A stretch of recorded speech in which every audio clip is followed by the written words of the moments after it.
by saying the obvious. The obvious answer is let's digitise mail. I think the thing for me is I go around the industry and we talk to clients, and there is definitely a wave of enthusiasm, a wave of activity, which is looking at actually taking the mail product and digitising it. And so maybe it's as straightforward as that, or actually maybe it's not. We've talked a lot about e-commerce, and e-commerce it's an area which is easy for people to get into. It's tangible. You can see that there's actually physical growth within the marketplace. When you start to talk about the digital side of the things, the virtual world and the role which mail can play in that, it's not such an easy discussion. We have to remember that mail still is one of the most profitable things that you guys do. So we can talk about new revenue streams, but actually what matters is profitable revenue streams. And that's the thing that makes it very difficult. So if you're lucky enough to be in a situation where a client, a customer comes to you and talks about a digital proposition that you can see actually makes money, then maybe the business case becomes easier. But actually for the vast majority of boards who are sitting in the boardrooms of postal organisations, I think this is an incredibly difficult decision to make, because you're faced with the prospect of taking a move which potentially cannibalises one of the most profitable product and revenue streams that you've got. And actually, what for? When we talk about the digital world, lots of people say, actually people see digital as free, and they don't think they have to pay for those services. So how are we going to get people to actually pay for this? We're going to give up a definite revenue stream for the possibility of something else. So actually, it's not that easy. But I think it is possible. I've spent a lot of time debating this, thinking about it in preparation for client meetings, just listening to client problems around the kind of things that people are facing. And one of the things that kind of clicked for me is maybe we actually just need to take a bit of a different perspective around what we're trying to do here. So first thing I'd like to say is it's not an either-or situation. So there are people who like to tell us that there is a doom scenario out there where there will not be any physical mail, there will only be parcels and packets. But the reality is, and we heard it from Mike, that there are people out there who actually see this as a physical and an electronic world. I don't debate the fact that there are many customers that you have out there who see mail as a cost to their business. And actually, if they had the ability to move all of their mail online now and get rid of that cost, they would do it. No shadow of a doubt in terms of that. And maybe that starts to tell us that we need to think about our customer base differently. So let's not just segment them in terms of mail types or the sectors that they're in, but maybe we need to start thinking about our customers in terms of the ones who see the mail service we provide as a cost, as a commodity, as an overhead in their business, something which is a barrier to them reducing costs and moving to a digital platform, versus customers who actually see us as a value add component of their business. That they actually see it as integrated in terms of enhancing their value proposition to their customer, or actually enhancing the revenues which they bring into their business. And I think that when we start to think about that, you start to think about media and advertising. It's definitely a traditional and a physical world. When you think about publishing, which we've talked about, magazines, physical and digital world, thinking about that and making people believe that this is not a threat to say physical is going to be gone completely. Actually, let's think about customers where there's a value proposition of having the two side by side. That then brings you to a perspective which says that the value of the strategy and the thinking is not about digitising mail, it's actually about exploiting the capabilities that you will build to digitise mail. So what do I actually mean by that? I'm talking about the fact that you have differentiators within your markets, within your domestic markets, and for those of you who've got international operations, within those international operations. your trusted brand. We've talked about some of these. Relationships with businesses and consumers, and the ability to touch everyone every day. They are differentiators, not just in the physical environment, but actually in the electronic environment. So keep that in mind, and then let's walk through some different areas, thinking about how we can actually develop a picture of the future that combines both the digital and the physical. Now, I'm going to give some examples as I go through this. And what I would stress is that I think there are some common learnings for you across the international marketplace, but actually the characteristics of your market, your domestic environment, the extent to which a government has already invested in an e-platform, the extent to which your financial services organisations have already established online banking capability, all those things will determine the shape and the nature of the digital proposition for you. But actually, there are some high-level principles and thoughts. So here's my kind of digital future vision. Sitting alongside the physical pipeline you have today is something I would call a digital pipeline. So let's not think about it in terms of hybrid mail or any of those other kind of components of a digital pipeline. Let's think about it like an end-to-end digital pipeline. And the digital pipeline has all the characteristics of the physical pipeline. So it takes content in at one end and it takes content out at the other end. But then let's start to think about all those other things you have in your physical pipeline. So you have things around signatures, to have authentication around the individual and proof of delivery. You can do the same in the digital world.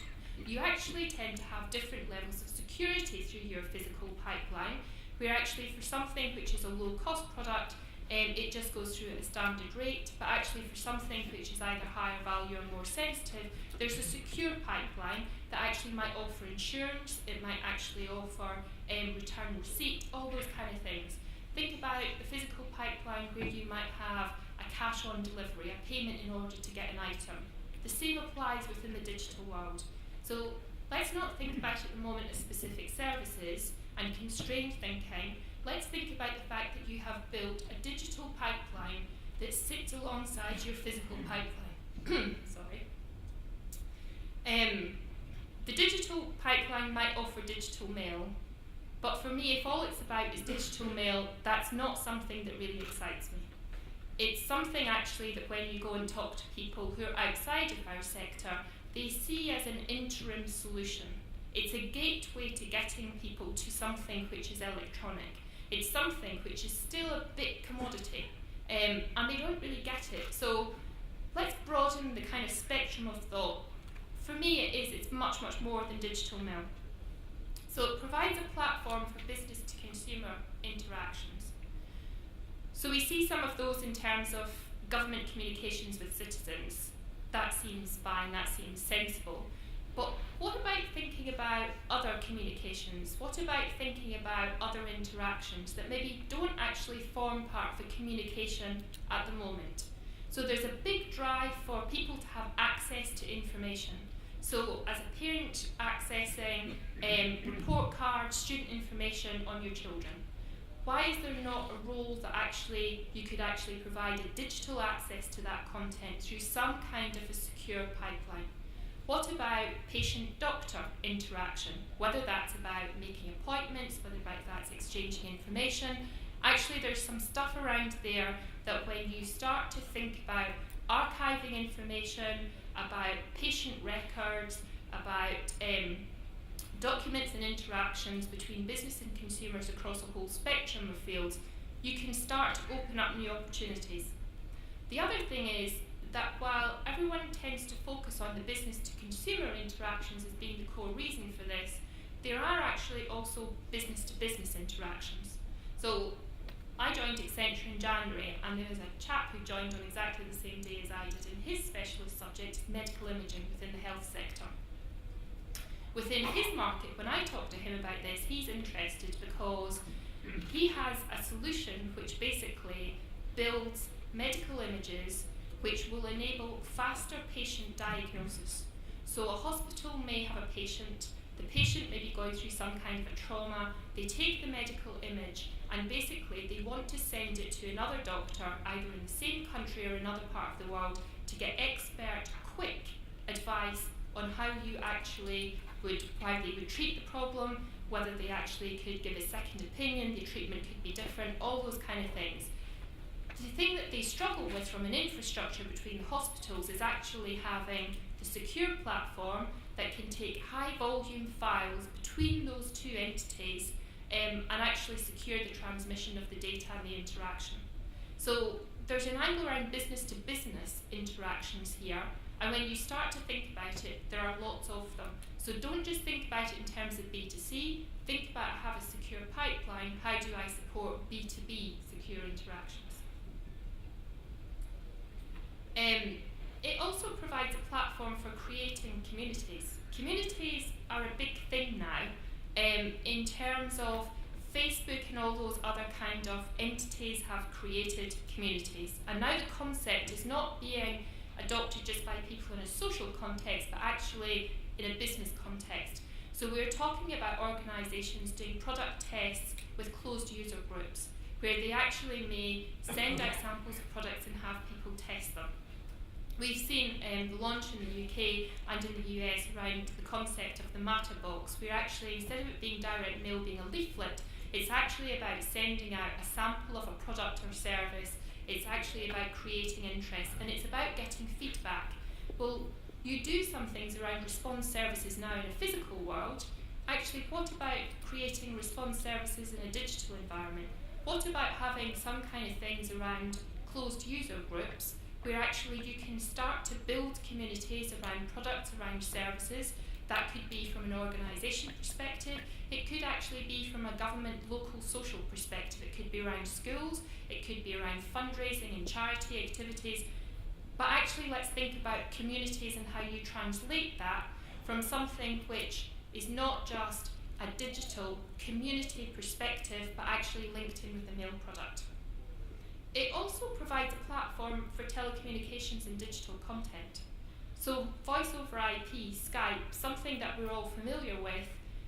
Okay, we can talk about the fact that in a number of these areas the post may be coming to the market late, but let's not forget about the brand presence that you've got, not just with the generation of people who've grown up with these things and actually use them, but actually with the generation who don't. The generation who perhaps don't trust these things, and the generation who maybe don't feel comfortable with them. Actually, you have a role for all of that.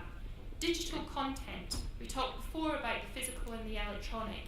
Again, the physical and electronic working side by side happens in the digital content environment. Another potential area of opportunity. The pipeline, therefore, when you start to look at these kind of things, has to offer security tailored to each situation. And when you think about that integration with the physical and the electronic, you again are in a situation where you can offer a lot of services around this area. Yes, there are solutions that are out there about people sending PIN numbers and whatever around doing it. You have the post-trust situation, which I think we were talking about later. You've also got the ability to authenticate individuals in person in your retail network. That ability to go from a low level of authentication through to authenticated senders and receivers, even if in a physical, actually validated the individual, can actually be a differentiator. But the key thing for me around this digital and physical environment is it has to be integrated. It has to actually work along side by side. If I use the advertising, the direct marketing type environment as an example, there has been a huge amount of research done around how the response rates actually go up when you have multi-channel campaigns. Currently, those multi-channel campaigns tend to be managed through two separate channels managed by two separate organisations. Think about the ability to synchronise those things and actually position yourselves as the person who, the organisation, which can actually integrate those two things and manage them. Not only managing the outbound, but actually taking the response services and managing the inbound. Think about how that then does fit within your e-commerce vision and some of those more physical aspects of things around fulfillment. I think when you start to think about it in this way, it really opens up opportunities for you. It's not then about the scary factor of taking away a profitable mail stream. It's actually about creating a role for the postal organisation in a digital world. You think about it in terms of a platform and a pipeline, and for me it becomes a much more compelling case and a much more exciting opportunity. So for me, my vision starts with mail in a virtual world, but it certainly doesn't end there. I certainly think there is a huge opportunity for all the organisations in this room. Digital mail is the stimulus, it's the idea that's everyone thinking about the digital world and the role of post. It is for me the stimulus to create the digital future. It's the first step on the way to a whole new portfolio of opportunities. The portfolio will be unique to your business, but actually it will be significant, I think, in terms of the overall makeup of your product and service mix. So for me, the digital world is not something to be feared, it's an opportunity. And the last thing I would say is that brand trust and ability to touch everyone every day, physically and electronically, for me, that's the future. Thank you.